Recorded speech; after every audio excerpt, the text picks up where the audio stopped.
이재명 대통령이 지난주 경주에서 열린 초대형 외교 이벤트 에이펙 정상회의를 마쳤습니다. 한미와 한중, 한일 회담은 물론 다른 참가국 정상들과 양자회동을 하고 관련 행사를 주재하는 강행군을 소화했습니다.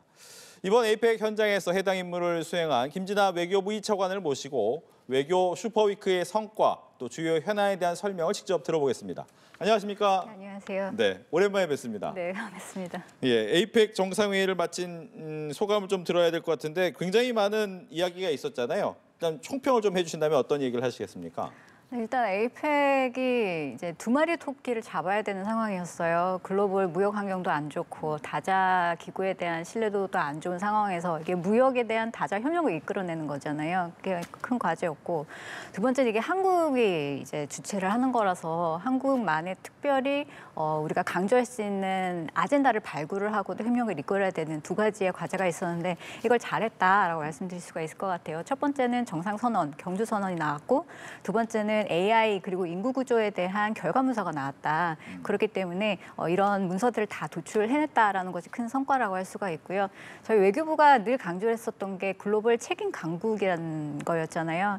글로벌 무대에서 아젠다를 세팅하고 이것을 이끌어내는 그런 파워를 보여줬다라는 점에서 에이펙이 한 단계 외교가 도약하는 그런 계기가 됐다라고 말씀드릴 수가 있을 것 같습니다. 네. 그러면서 또 이제 두 마리 토끼 말고 또 한 마리 토끼라고 한다면 K컬처가 아닐까 생각이 되는데 K컬처에 대한 반응이 굉장히 좋더라고요. 특히 뭐 지드래곤 공연 반응도 좋았고 현장 분위기는 어땠습니까? 네, 뭐 보셨겠지만 만찬 공연에 대한 정상들의 열기가 굉장히 뜨거웠다라고 네. 말씀드릴 수가 있을 것 같은데, 정상 중에서 이제 핸드폰을 이제 켜가지고 꺼내서, 직접 꺼내서 이제 공연을 촬영하시기도 하셨고, 말레이시아나 싱가포르 총리 같은 경우에는 개인 SNS에 공연을 또 올리기도 하셨어요. 그만큼 뜨거운 반응이었고, 사실 이 공연을 기획하는 과정에서 여러 번 수정을 거치고 상당히 고민을 했거든요. 그러니까 총리께서 사실 준비위원장이신데 경주를 아주 자주 방문을 하시면서 강조하셨던 것 중에서 하나가 경주의 그 오랜 역사와 문화, 이것이 지금 K컬처의 원류다라는 거를 좀 잘 홍보했으면 좋겠다라는 말씀을 하셔서, 보셔서 아시겠지만 과거의 전통적인 요소 그리고 지금 K컬처의 현대적인 요소들 잘 연결을 해가지고 보여주는 그런 공연이었다라는 생각이 들고요. 저희가 그래서 외교부 차원에서도 이 융합형 공공외교를 굉장히 중요하게 생각하거든요. 그래서 네. K푸드, K팝 그리고 K뷰티 이런 것들을 모두 섞어서 저희가 제외 공간을 통해서 이런 것들을 잘 홍보할 수 있는 그런 모멘텀을 또 하나 만들었다라고 말씀드릴 수가 있을 것 같습니다. 예. 보니까 이제 트럼프 대변인 역시도 이제 K 화장품에 대해서 엄청 극찬한 걸 보니까 이 성과는 충분하다라고 느낌이 들면서 한미 정상회담으로 좀 넘어가겠습니다. 이 트럼프 대통령 출국 때 배웅을 나가셨어요. 혹시 무슨 얘기가 오고 왔습니까? 잠깐? 제가 이게 비행기 타기 바로 전에 이제 배웅을 했었는데요. 그때 트럼프 대통령이 원래 좀 간결한 단어를 임팩트 있게 얘기를 하는 스타일이잖아요. 이렇게 말씀하시더라고요. 한국은 위대한 국가이고 그리고 한국 국민은 참 훌륭하다라고 말씀을 하셨는데, 사실 경주 방문이 굉장히 만족스러웠다라고 들었습니다. 그리고 아무래도 이제 정상회담을 통해서 우리가 두 가지를 우리가 좀 잘했다라고 말씀드릴 수가 있을 것 같은데, 트럼프 정부의 성격상 개인 정상 간의 친밀도가 굉장히 중요합니다. 아무래도 예전에 아베 독단적으로 총리도 좀 그런 게 있었죠. 예, 독단적으로 결정하는 부분들이 많았기 때문에 이번 정상회담을 통해서 정상 수준의 그런 친밀감을 다시 한 번 더 확인을 하는 자리였다라고 말씀드릴 수가 있겠고, 두 번째는 이제 동맹이 미래형 전략 동맹으로 다시 한번 자리매김하는 그런 자리가 되었다라고 말씀드릴 수가 있겠는데, 이번 이제 전략 분야라고 하는 원자력이나 아니면은 뭐 첨단 기술 협력에 대한 여러 가지 협력 방안들을 좀 더 구체적이게 얘기를 할 수 있었고, 그와 더불어서 이제 원자력 추진 잠수함 여기에 대한 적극적인 지지 그리고 동의를 받아냈다. 이것이 굉장히 중요한 성과라고 말씀드릴 수 있을 것 같아요. 네, 이제 분위기는 굉장히 좋았는데 많은 분들이 궁금해하는 게 그러면 팩트 시트가 과연 언제 나오느냐? 뭐 이번 주에 나옵니까? 라는 질문을 아마 가장 많이 들으셨을 것 같긴 한데 어떻게 됩니까?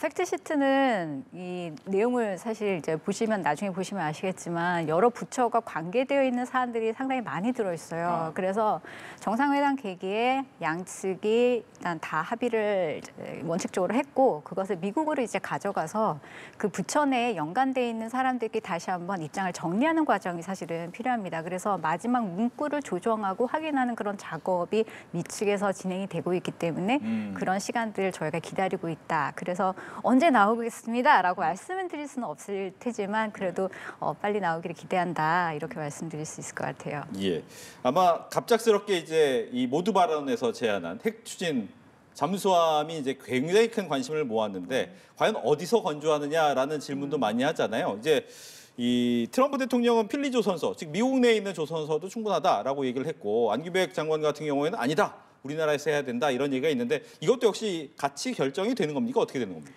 구체적인 사안 같은 경우에는 앞으로 후속 회담을 통해서 결정을 하게 될 것이고요. 모든 것을 열어놓은 상황에서 계속적으로 논의해 나갈 그런 사안이라는 생각이 들어요.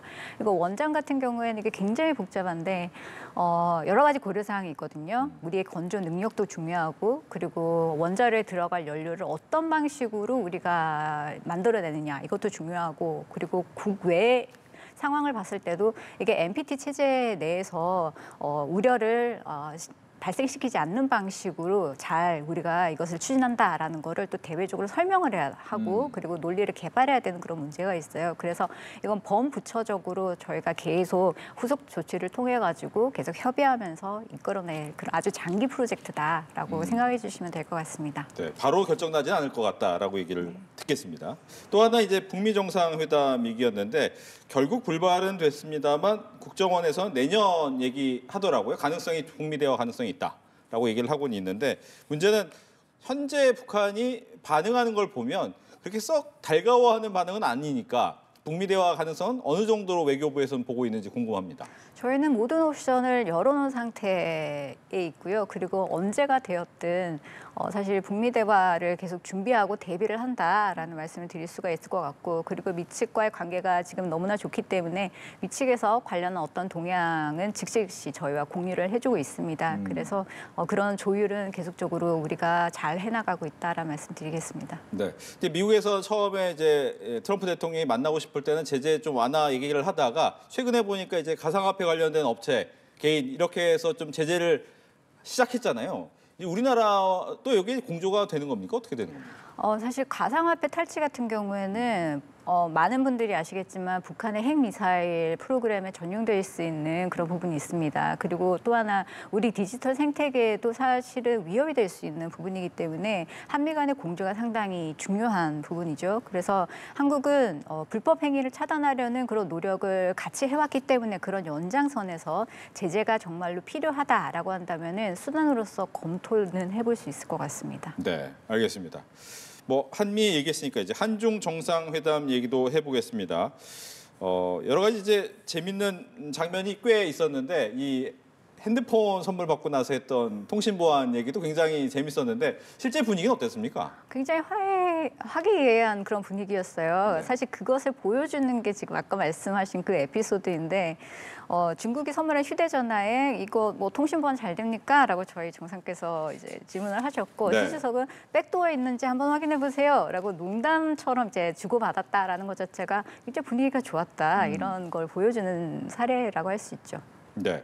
그러고 보니까 이제 이 오랜만에 우리나라에 온 시진핑 주석이기 때문에 과연 한중 관계는 어떤 식으로 발전할 것인가에 대한 관심이 굉장히 높았습니다. MOU도 많이 체결도 했는데 일단은 많은 사람들이 과연 이 MOU가 어떤 효과가 있지라는 궁금증도 있을 것이고 과연 한중 관계는 어떻게 복원되지에 대한 관심도 있는데 어떻게 좀 설명을 해주시겠습니까? 이번 한중 간의 정상회담에서는 한중 간 관계를 성숙하게 발전시켜 나간다라는 데 공감대를 이루었고요. 굉장히 좋은 분위기에서 전략적인 협력 동반자 관계를 계속 발전시켜 나가겠다라는 데 강조가 많이 됐습니다. 그리고 사실 이제 여러 MOU를 체결을 했는데 이것은 다 민생이랑 연결이 되는 거예요. 예를 들어 실버 경제라든지 혁신 창업이라든지 아니면 요즘 문제가 되고 있는 온라인 스캠 범죄 대응이라든지 이런 것들은 굉장히 이제 구체적이고 실용적인 그런 분야에서 MOU를 체결을 한 것이거든요. 그래서 저희가 항상 얘기할 때 실용 외교를 외교를 우리 정부는 추구합니다라고 하잖아요. 이 실용 외교라는 것이 결국은 국익에게 맞는 그리고 국민에게 도움이 되는 외교다라는 점에서 그런 전략을 이번에 중국한테도 썼다. 그렇게 말씀드릴 수 있을 것 같습니다. 네. 또 중국과의 관계하면 가장 궁금한 게 이제 연애, 오락 이런 프로그램에 있어서의 이제 한한령 부분이 될 텐데 이 부분에 대해서 이제 잠깐 기사화된 것 중에서는 한한령이 이제 풀리나라는 부분에 대한 기사도 굉장히 많았단 말이죠. 어느 정도로 진척이 될 수 있습니까? 사실 정상 간의 문화 교류 문제가 에이펙 차원에서는 처음 얘기가 됐어요. 그리고 고위급 회의도 이루어졌고 그리고 이번 한중 정상회담도 만찬 공연이 있은 다음에 시작이 됐기 때문에 굉장히 좋은 분위기에서 문화 얘기를 할 수 있는 토대가 마련이 됐거든요. 그런데 사실 중국은 원칙적으로는 한한령이라는 건 없다라고 얘기를 합니다. 근데 실제적으로 보면은 굉장히 오랫동안 준비한 공연이 취소가 되고 음악이라든지 영화라든지 이런 분야에 있어서 부분적으로 제한 조치들이 아직까지 남아 있어요. 그래서 지금부터 이제 시작이다라고 말씀드릴 수가 있을 것 같고 이런 좋은 분위기를 조금 모멘텀을 계속 살려나가면서 우리가 중국과 한국 간에 계속 논의를 해야 될 그런 분야다라고 말씀을 드릴 수가 있을 것 같습니다. 알겠습니다. 그렇다면 이제 또 하나 이 원자력 잠수함 도입, 핵추진 잠수함 도입에 대해서 얘기했을 때 북한과 중국에 대한 대응이라는 얘기를 하다 보니까 중국에서 과연 이 부분을 껄끄럽게 생각할 것이다라는 예측이 많았잖아요. 여기에 대한 뭐 우려나 이야기가 어느 정도로 나왔는지 궁금합니다. 원자력 잠수함에 대해서 직접적으로 뭔가 우려를 표명한 것은 아니었습니다. 적어도 제가 알기로는 그 중국 측 보도자료에서 약간 우려를 표명을 했었던 것은 전반적으로 이번 정상회담에서도 현안을 계속 얘기를 했어요. 각종 현안을 보면 이견이 있는 분야도 있고 갈등이 있는 분야도 있었거든요. 그래서 갈등이 있다라는 것을 인지를 한 채 이 갈등과 이견이 있는 분야를 잘 앞으로 해결해 보자라고 얘기를 했기 때문에 그런 부분을 좀 강조를 한 것이지 원잠을 딱 두고서 이게 갈등 요소다라고 한 건 아닙니다. 알겠습니다. 한일 정상회담도 해봐야 될 것 같습니다. 이제 셔틀 외교 기조는 이어가는 겁니까? 네, 그렇죠.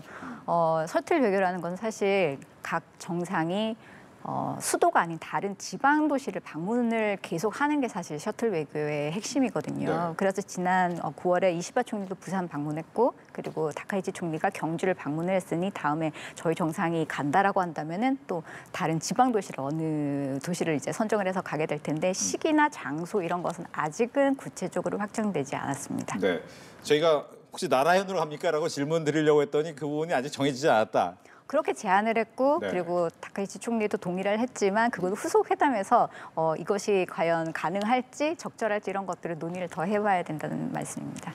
알겠습니다. 끝으로 이제 캄보디아 온라인 스캠과 관련해서 이 대응팀 단장으로 직접 가 보셨습니다. 현장에 가봤을 때는 어떤 생각을 좀 많이 하셨는지 궁금합니다. 굉장히 복잡한 문제다. 그리고 한 국가가 독자적으로 해결할 수 없는 문제이기 때문에 다자 공조가 상당히 필요하다라는 생각이 들었고 그리고 우리 공간이 굉장히 적은 인력으로 그리고 적은 예산으로 상당히 오랫동안 노력을 했음에도 불구하고 역량을 더 키울 필요가 있다라는 생각을 했죠. 네. 근데 문제는 이게 한 번에 끝날 수 있는 상황이 아니다. 복잡한 상황이다라고 하셨잖아요. 그렇다면 이제 후속 조치를 해야 될 텐데 현재는 어떻게 진행이 되고 있습니까? 한국과 캄보디아 간에 11월 중에 그 공동 TF가 발족이 됩니다. 한국 전담반이라고 생각을 하시면 될 것 같고요. 이것을 이제 추진하기 위해서 경찰청을 포함을 해서 MOU를 지금 문구를 수정하고 있고 거의 막바지 단계에 있다라고 말씀드릴 수가 있을 것 같고 다음 주에 9일부터 11일까지 외교 장관님께서 또 방문을 하십니다. 그때 최종적인 그런 협의들을 다 이끌어내실 것으로 생각이 들고요. 결국에는 이런 공조, 협력 이런 것들이 너무나 중요하기 때문에 앞으로도 잘 살펴가겠습니다. 알겠습니다. 이렇게 해서 지금까지 에이펙 성과 그리고 캄보디아 온라인 스캠 사태까지 김진아 2차관을 모시고 이야기를 들어봤습니다. 오늘 얘기 잘 들었습니다. 네, 감사합니다.